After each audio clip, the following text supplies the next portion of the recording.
का जवाब नहीं है, आका अलैहिस्सलाम की बातों का भी कोई जवाब नहीं है। मैं दो चार बातें आप तक पहुंचाऊंगा, गौर से सुनिएगा। बहुत दुख होता है जब 10-10 लाख रुपए कव्वाल को दे के लोग बुलाते हैं और उसका मुकाबला करवाते हैं, और बहुत दुख होता है जब जलसे के नाम पे मामूली सी रकम खर्च होती है तो हमारे भाइयों के पेट में दर्द होता है और वह जलसे की मुखालफत करते हुए फतवाबाजी का सहारा लेते हैं, जबकि उसको मालूम होना चाहिए मस्जिद की इमामत की तनख्वाह तय होती है, दरस बुखारी की तनख्वाह तय होती है, मौज़िन की तनख्वाह तय होती है, हुफ़ाज़ तरावी का नजराना तय करते हैं। तो फिर जब वहाँ कुछ नहीं बोलते हैं, बुखारी पढ़ा के बदला लेना, कुरान पढ़ा के बदला लेना, ये कहाँ दुरुस्त है। मगर ज़रूरतन ताकि तालीम का दरवाज़ा बंद न हो, तो वहाँ जिस तरह जवाज़ का फतवा आपने दिया है, फिर आपने यहाँ पेट में क्यों दर्द होने लगा आपका। यही एक प्लेटफॉर्म तो है जहाँ मैं पब्लिक से गुफ्तगू करता हूँ, जहाँ मैं 10 साल के मुताले को 10 मिनट में पहुंचाता हूं। मदरसे में बच्चे गरीबों के पढ़ते हैं, अब खानकाहों में तावीज़ घंटे वाले जाते हैं, जुमा के दिन नमाज के टाइम में हमारी पब्लिक आती है। यही एक प्लेटफॉर्म है मदरसा, जहां हम साल भर बच्चों को पढ़ाते हैं और दस्तार बंदी के मौके पर बच्चों के बाप को दीन सिखाते हैं। ये प्लेटफॉर्म भी अगर हमसे खत्म हो गया तो इस्लामी चमक दमक, इज्तिमाइयत, यूनिटी और ऑर्गेनाइजेशन के मुजाहिरे का कौन सा प्लेटफॉर्म रह जाएगा। हुजूर ने कहा था, ए अली, जहां जा रहे हो वहां दीन पेश करना। अगर तुम्हारी वजह से एक बंदा राह रास्ते पे आ गया तो अरब के सुर्ख ऊंट से यह काम तेरे लिए बेहतर है। अगर हमरे 5 लाख रुपए खर्च करने से 5 आदमी अंदर से हिल गया, वह जिंदगी में यू टर्न ले लिया, उनकी सोच पॉजिटिव हो गई, 50 करोड़ का बंगला बनाना एक तरफ, 5 आदमी को गुलाम में मुस्तफा बना देना एक तरफ। नारे तकबीर, नारे रिसालत, नारे गौसियत, मशरके आला हजरत हजरत अल्लामा डॉक्टर शहरयार रजा साहिब। आदमी पहले सुनता है, सबसे नसीहत पाने के लिए सबसे पहले सुनना है, फिर बाद में अमल करना है। आदमी सुनेगा ही नहीं तो क्या अमल करेगा वो। ये मोमिन को फास फायदा देता है, मोमिन को नसीहत फायदा पहुंचाती है और काफिरों को जिद चढ़ जाती है। कुरान शरीफ में आया है कि वज़क्किर फ़इन्न ज़िक्रा तनफ़उल मोमिनीन। आप समझाइए, समझाना मुसलमानों को फायदा देता है। माँ की गोद से लेके कब्र की गोद तक समझाना, 50 किताब पढ़ने के बाद भी समझाना, 1-1 हज़ार की किताबों के मुताले के बाद भी दूसरों के वाज का मोहताज रहना, चूंकि इंसान का नेचर ही ऐसा है कि मरते दम तक इसको वाज फायदा देता है। नहीं सुना आपने, सरकार दो जहां ने काले गोरे का फर्क मिटाया, सरकार दो जहां ने ऊंच और नीच का फर्क मिटाया, अरब और अजम का फर्क मिटाया। कहा कि अल्लाह फदल लिअरबिय्यिन अला अजमी वला लिअरबिय्यिन अला वला लिअजमिय्यिन अला अरबी वला लिअबयद अला अस्वद वला लिअस्वद अला अबयद इल्ला बित्तक़वा। हुजूर ने कहा कि अब इस्लाम आ गया है। दौरे जाहिलियत की वह बातें कि खानदान की वजह से आदमी मुअज़्ज़ज़ माना जाता था, दौरे जाहिलियत की वह बातें कि दौलत की वजह से सम्मान मिलता था। हुजूर ने कहा इस्लाम आ गया है, अब किसी अरबी को अजमी पर कोई फौकियत नहीं, अब किसी गोरे को काले पर, काले को गोरे पर कोई सुपीरियरिटी नहीं, अब इस्लाम आ गया है। हुजूर ने कहा अब इज्जत सिर्फ उसी को मिलेगी जो जितना ज्यादा अल्लाह से डरने वाला होगा। यानी किरदार को हुजूर ने फौकियत दी, तकवा को हुजूर ने फौकियत दी। मगर इंसान होने के नाते जनाबे अबू ज़र ने हजरत बिलाल को एक बार कह दिया, या इब्न सौदा, एक कालीन का बेटा, एक काली औरत का बेटा, जनाबे अबू ज़र मुअज़्ज़ज़ सहाबी रसूल, जनाबे बिलाल सहाबी रसूल, जबान से निकल गया इब्न सौदा, एक काली औरत के बेटे। सरकार दो जहां तक शिकायत की जनाबे बिलाल ने। आका अलैहिस्सलाम का दस्तूर यही था कि जब भी जो बात खिलाफ तबीयत होती, नागवार गुजरती, मेंबर पे चढ़ते, आप एक मुख्तसर नसीहत फरमाते। हुजूर का लंबा खिताब कभी होता, फजर की नमाज के बाद से लेके आफ्ताब के गुरूब होने तक दुनिया का सबसे लंबा खतीब, दुनिया का सबसे बड़ा खतीब, लंबी खिताबत करने वाला वो पैगंबर आजम की ज़ात गिरामी है। फजर की नमाज के बाद मिंबर पे चढ़े, खिताब किया हत्ता हजरत ज़ोहर, यहाँ तक कि ज़ोहर का वक्त आ गया। आपने फिर नमाज पढ़ाई, फिर नमाज के बाद मिंबर पर चढ़े, फिर खिताब किया यहाँ तक कि असर की नमाज का वक्त आ गया। आपने फिर नमाज पढ़ाई, फिर मिंबर पर चढ़े, फिर खिताब किया हत्ता ग़रबती शम्स, यहाँ तक कि सूरज डूब गया। जो उनके जो सामईन थे वो क्या कहते हैं कि हुजूर ने ने फजर से लेके मगरिब तक के लंबे खिताब में क्या कहा? फ़अख़बरना बिमा काना वमा हुवा बिकाइन इला यौमिल क़ियामा। हुजूर ने खबर दे दी जो हो चुका, जो होने वाला है, सारी बातें मुस्तफ़ा ने बता दी उस लंबे खिताब में। और साहबी कहते हैं फ़अअलमुना अहफ़ज़ुना, हम में का सबसे बड़ा आलिम वही है जो हुजूर की उन बातों का ज्यादा याद रखने वाला है। वह सबसे बड़ा आलिम है जिसने सरकार लंबा खिताब, और कभी मुख्तसर खिताब यह होता हुजूर का, एक जुमला कहते और मेंबर से नीचे उतर आते। जनाब बिलाल ने शिकायत की, हुजूर ने सिर्फ इतना कहा अफीकुमुल जाहिलियत इलल आन, क्या तुम में अब तक जाहिलियत बाकी है, यानी दौरे जाहिलियत की बातें अब तक बाकी है। इतना कहना था कि जनाब अबू जर जमीन पर लेट गए और कहा तुम या बिलाल, ए बिलाल खड़े हो जाओ और अपने पांव से मेरे चेहरे को रौंद डालो कि मैंने ऐसा जुमला क्यों निकाला। अल्लाह सबद, क्या कहा? बिलाल खड़े हो जाओ और तुम अपने पांव से मेरे चेहरे को रौंद डालो, क्यों इस तरह का जुमला मैंने निकाला। यह है एहसास, यह है फीलिंग, यह है गैरत। हुजूर ने गैरत को झंझोड़ा, आंखें नम हो गई, जमीन पे बिछ गए। मोमिन को नसीहत फायदा देती है, चाहे वो शेखुल हदीस क्यों ना हो, चाहे वो जितने बड़े आलिम क्यों ना हो। फौक कुल्ले ज़ी इल्मिन अलीम, हर इल्म वाले के ऊपर में इल्म वाला है। नसीहत मोमिन को फायदा देती है, सुनने से ज्यादा, बोलने से ज्यादा सुनना फायदा देता है। सरकार दो जहां ने अब्दुल्ला इब्न मसूद से कहा कि कुरान पढ़ो। कहा सरकार कुरान तो आप पे नाजिल होता है और मुझसे आप सुनना चाहते हैं। हुजूर कहते हैं हाँ हाँ मैं तुमसे सुनना चाहता हूँ। अब्दुल्ला इब्न मसूद कुरान पढ़ने लगे, आका अलैहिस्सलाम सुनने लगे। कौन सुन रहे हैं? जिन पर कुरान नाजिल हुआ है। और कुरान कौन पढ़ रहे हैं? जिसने हुजूर से सुना है वह कुरान पढ़ रहे हैं, सरकार सुन रहे हैं। कुछ देर के बाद जब तिलावत उनकी आगे बढ़ी तो सरकार ने उनकी तरफ इशारा करते हुए कहा चुप हो जाओ। वह जीना बिका अला हाउलाए शहीदा। जब इस आयत पर अब्दुल्ला इब्न मसूद पहुंचे तो कहा हुजूर ने कि रुक जाओ। जब वह रुके और आंख खुली तो देखा कि हुजूर की आंखों से आंसू के कतरे रवां हैं। सरकार तो जहां कुरान सुना अपने सहाबी से, इसका मतलब यह निकला कि कोई बड़ा से बड़ा आदमी क्यों ना हो वो वास का मोहताज होता है, वो वास सुनना चाहिए उसको। सरकार तो जहां ने अपने गुलामों को एक तालीम दी, कुरान पढ़ना भी इबादत है और कुरान सुनना भी इबादत है। और कुरान सुनने से दिल नर्म होता है, कुरान सुनने से आंखें भीग जाती हैं, कुरान सुनने से सीने का घमंड टूटता है। आज घमंड ने मुझको तबाह कर दिया, आज गुरूर ने मुझको तबाह कर दिया। आज घमंड ही है जो मेरे जलसों को उजाड़ दिया, आज गुरूर ही है जो उलमा को तन्हा छोड़ दिया गया, आज गुरूर ही है जो मस्जिदों के इमाम को 5000 कमाने वाला बेकस और बेचारा समझ लिया गया। आज घमंड ही है जो किसी के दरवाजे पे कोई नहीं जाता।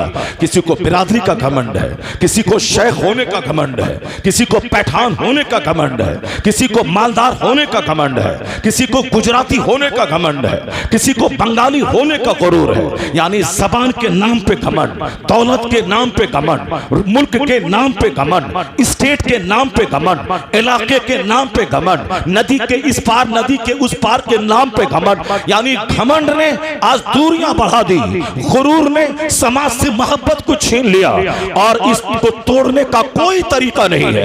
एक ही तरीका है सरकार की इस हदीस पर अमल कि ला फदला ले अरबिय्यिन अला अजमी। किसी अरबी को अजमी पर, कहां अरब कहां अजम, क्या हैसियत है गुजरात की, क्या हैसियत है महाराष्ट्र की, क्या वैल्यू है किसी दिल्ली और किसी राजस्थान की? कोई हैसियत नहीं है, हैसियत किसी की नहीं। कहां अरब कहां अजम। हुजूर ने कहा किसी अरबी को अजमी पर कोई फौकियत नहीं।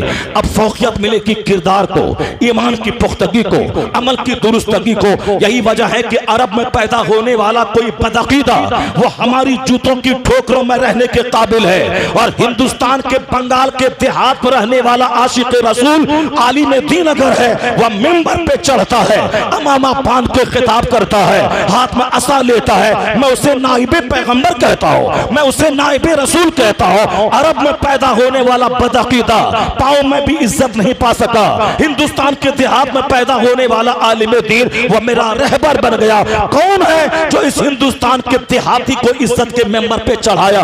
कौन है जिसे नाइबे पैगंबर बनाया? ये मुस्तफा की ज़ाते गरामी है। अरबों अजम की दीवार तोड़कर इल्म और तकवा को इज्जत का जरिया बनाया।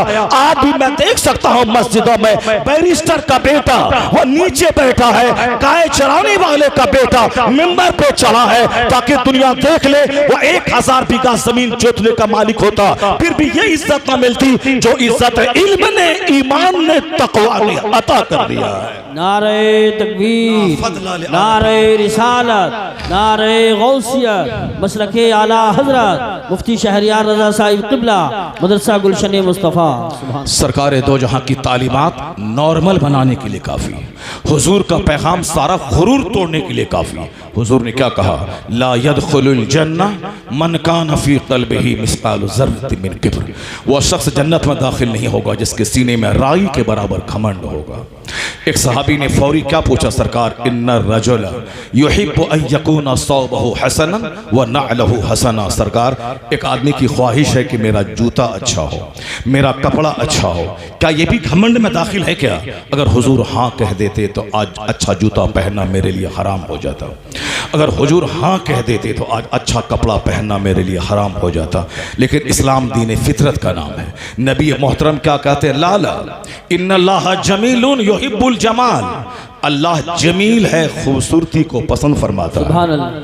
तो क्या मतलब घमंड है क्या? अच्छा खाना पीना घमंड नहीं, अच्छा कपड़ा पहना घमंड नहीं, अच्छा जूता पहनना घमंड नहीं। अगर अल्लाह ने दिया है अपने गरीब रिश्तेदारों की खिदमत करते हुए अगर 2 लाख की राडो घड़ी आप पहने, ये घमंड नहीं।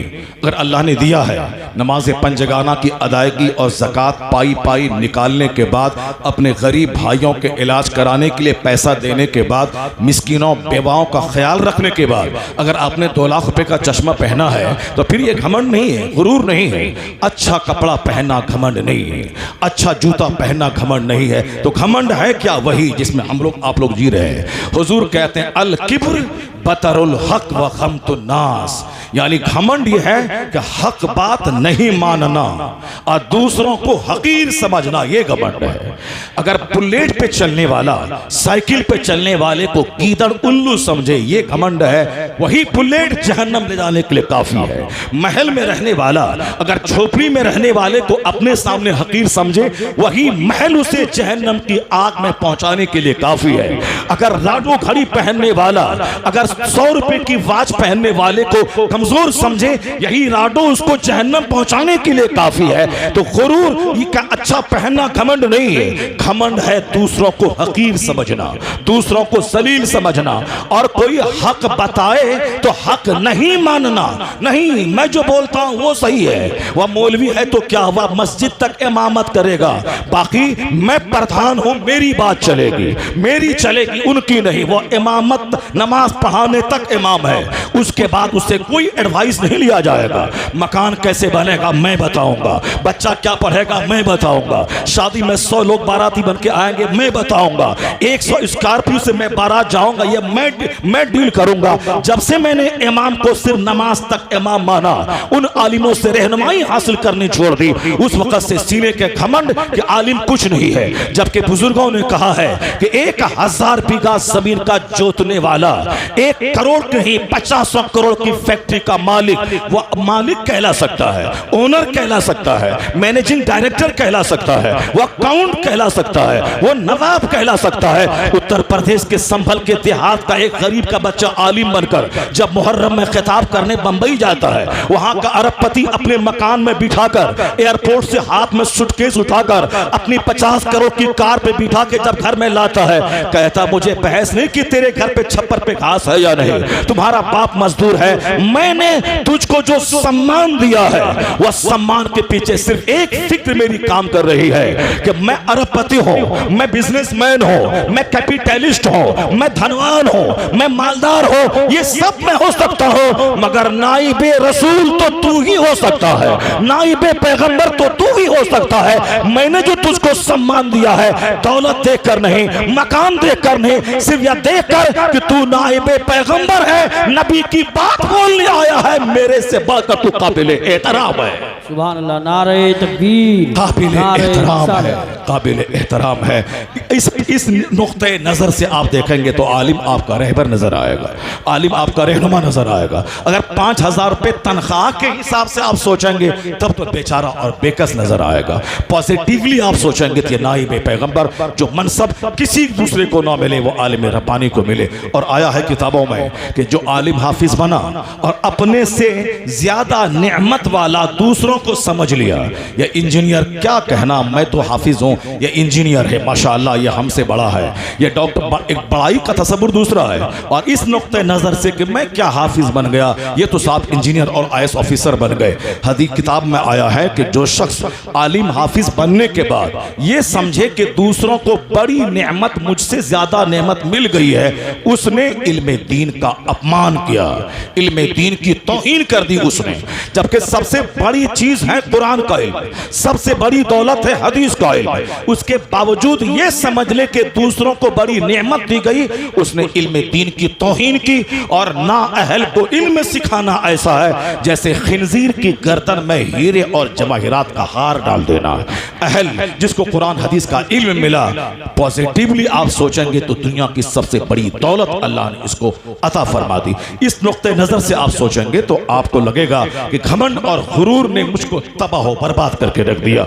गुरूर है हक बात मान लेना, मैं गलती पर हूं, मैं इंसान हूं, गलती कर सकता हूं, लेकिन जहां कोई हक बताए surrender to the will of Allah, इसी का नाम है मोमिन। यानी अपने आप को अल्लाह की मर्जी के सामने सरेंडर कर दे। वो कह दे कि मैं मान गया, आमन्ना, मैं ईमान लाया, मैं तस्दीक में करता हूं। मोमिन यही है जब उसको कोई रास्ता दिखलाए, नॉर्मल हो जाए, उनके रोंगटे खड़े हो जाए, वहां अड़ा रहना यही घमंड है।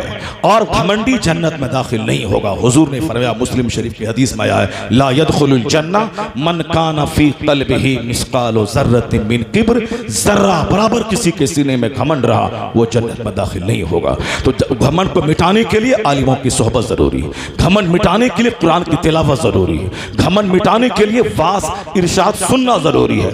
बड़े बड़े जब फिसल जाते हैं तो हमारी और आपकी क्या औकात है। ग़ज़वा हुनैन के मौके पर, बस एक बात मेरी कंप्लीट हो जाए फिर मैं उस मैटर को टच करता हूँ, जरा गौर से सुनिएगा, चूंकि 1 घंटे में मैं तो उन्वान को मैं शुरू करता हूँ और 1 घंटे की तमहीद हमारी होती है। अगर आपने मुझको बोला ही लिया है तो फिर 2, 2.5, 3 घंटे के लिए आपकी छुट्टी हो गई, आपको तो सुनना पड़ेगा। आप सुन लें, ऐसा नहीं कि 1 घंटे तक मैं कोई लतीफ़ा, कोई चुटकुला या कोई नुक्ता ठोक करके मैं जमा करके मैं चला जाऊँ। नहीं, एक बार भी नारा मत लगाओ, कोई कुछ मत बोलो, बस एक मेरी फिक्र है कि आपका दिल अगर उजला हो गया तो समझ लें कि मेरी सारी मेहनत, मेरा सारा पसीना बहाना वसूल हो गया। तो मैं इसीलिए मैं किसी नुक्ते का, किसी कहानी का, किसी काफिया बंदी का मैं सहारा नहीं लेता हूँ। मैं जब भी लेता हूँ एक इस्लामी फिक्र का सहारा लेता हूँ, कुरान पाक की आयतों का, अहादीस का मैं सहारा लेता हूँ, ताकि मोमिन, इससे बड़ा रिसोर्स क्या हो सकता है। Quran is the fountain of the knowledge and wisdom, Quran इल्म हिकमत का सरचश्मा है, यहीं से सारे उलूम निकलते हैं। और मुस्तफ़ा से ज्यादा वजनी बात किसकी हो सकती है, मैं वहीं से मदद लेता हूँ, उसी का सहारा लेता हूँ। जरा गौर से सुन लीजिएगा, इस बात को मैं मुकम्मल कर दूं।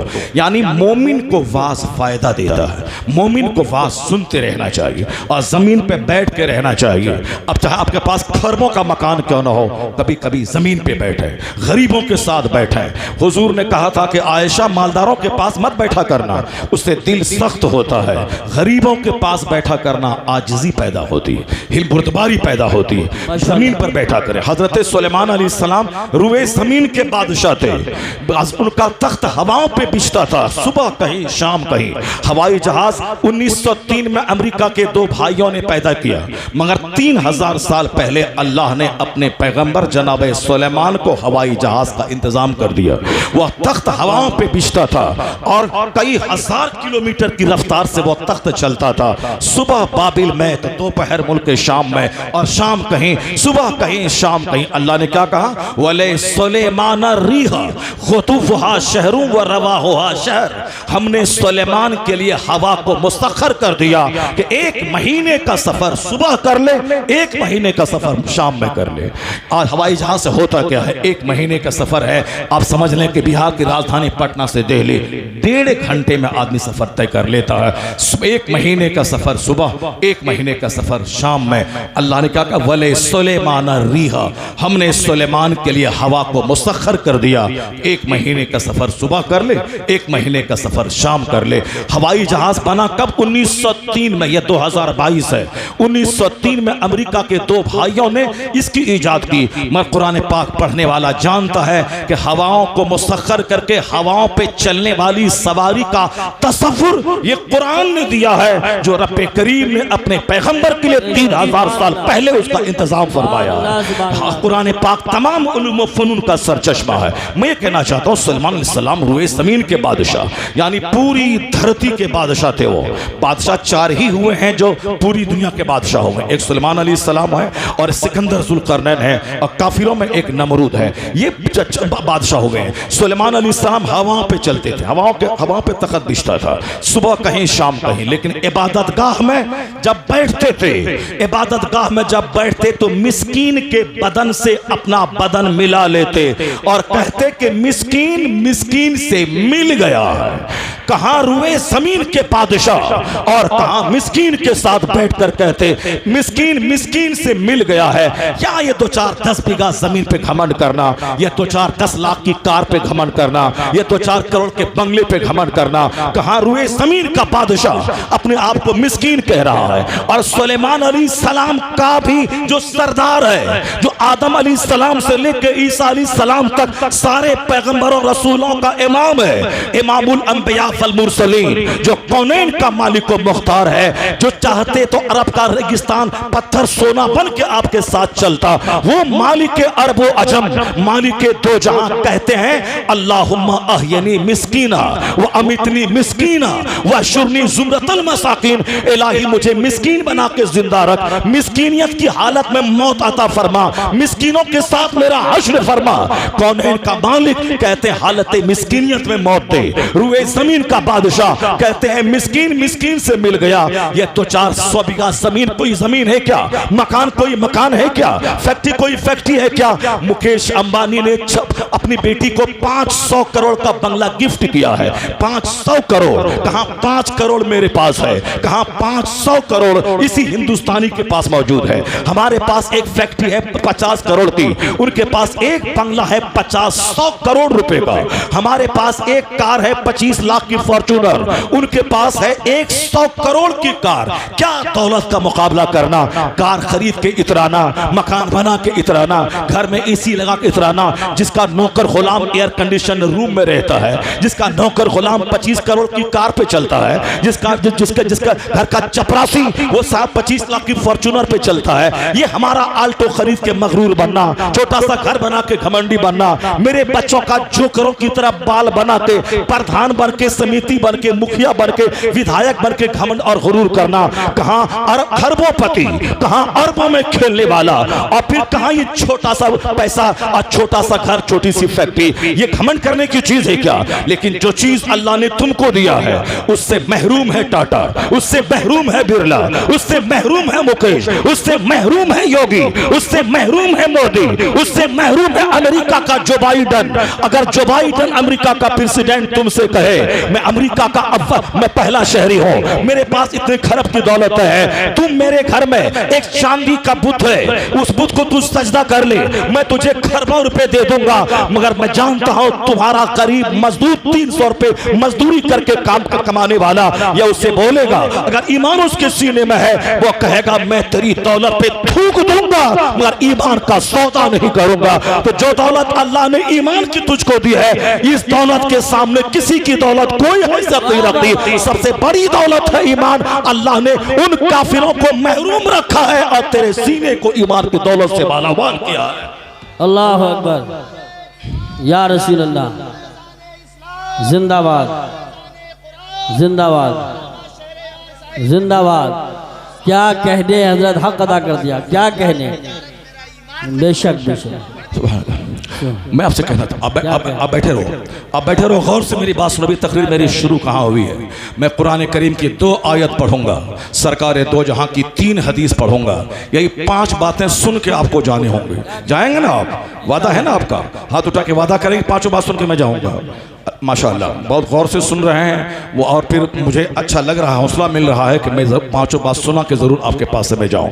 पांचों बात सुन के आप जाए, अगर मैं ख़त्म करने लगूंगा तो आप बोलेंगे कि मौलाना वो 5 बात बोल के जाना है, वरना जाने नहीं देंगे, कार रोक लेंगे तुम्हारी। पांचों बात सुन के आपको जाना है। कल मैं सुनाता रहा, जो 2 बात करनी थी नहीं कर पाई, वह 2 बात भी आज करनी है, और फिर यहाँ अलग से 3 बात और करनी है। 5 बात सुन के आप जाएंगे, और फिर इंशाअल्लाह करीब मैंने जो बातें आप तक कह दी, आप ये समझ लें कि खरबों की एक बात मैंने कह दी। आज आप मरने जीने की बात क्यों करता है, यहाँ करो वो करो ऐसे करो, कल क्या होगा वो होगा, कुछ नहीं सोचता है मोमिन। मरना तो है ही, चाहे 100 साल के बाद मरें, चाहे कल मर जाएं, मरना तो है ही।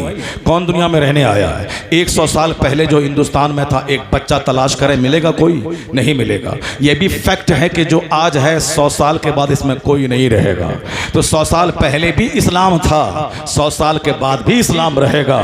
हम लोग नहीं रहेंगे, इस्लाम रहेगा। इसलिए क्यों टेंशन मोल लेता है? हम तो जर्रा बराबर भी नहीं मेरे दिल पे कोई बोझ होता कि कोई यादव जी आ जाए, कोई पंडित जी आ जाए, हमको उससे क्या मतलब है।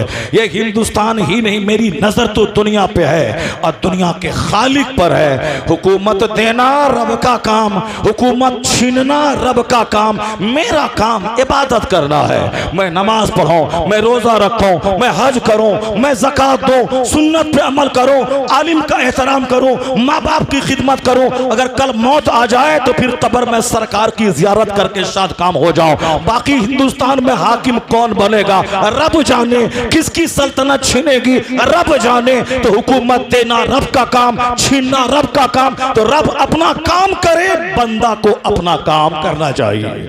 बंदा को ज्यादा सोचना नहीं चाहिए। जब 100 साल पहले जो था आज नहीं है, आज जो है 100 साल के बाद नहीं रहेगा, तो फिर क्यों टेंशन मोल लेने का ज्यादा।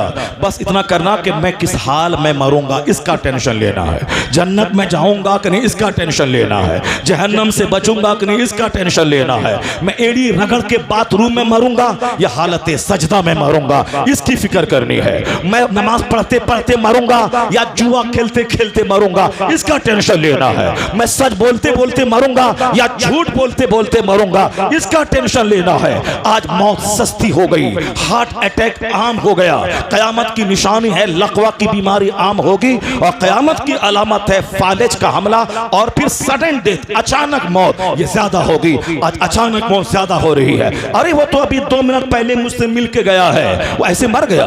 1 मिनट पहले उससे मैंने सलाम कलाम किया है, मौत की खबर आ गई। अचानक डेथ, सडन डेथ, अटैक आया चल दिया, ब्रेन हेमरेज हुआ चल दिया, सांस रुकी चल दिया, फेफड़े में जंग लगा चल दिया, ऑक्सीजन घटी चल दिया, सडन डेथ। इसलिए तो हमारे उलमा कहते हैं जब मौत अचानक बढ़ गई है और किसी भी टाइम में तू मर सकता है, तो गुटखा जो मुंह में रख के 4 घंटे चबाता है, उसी हालत में अगर मौत आ गई तो कलमा पढ़ने के लिए तू थूकेगा कहां और कलमा कब पढ़ेगा?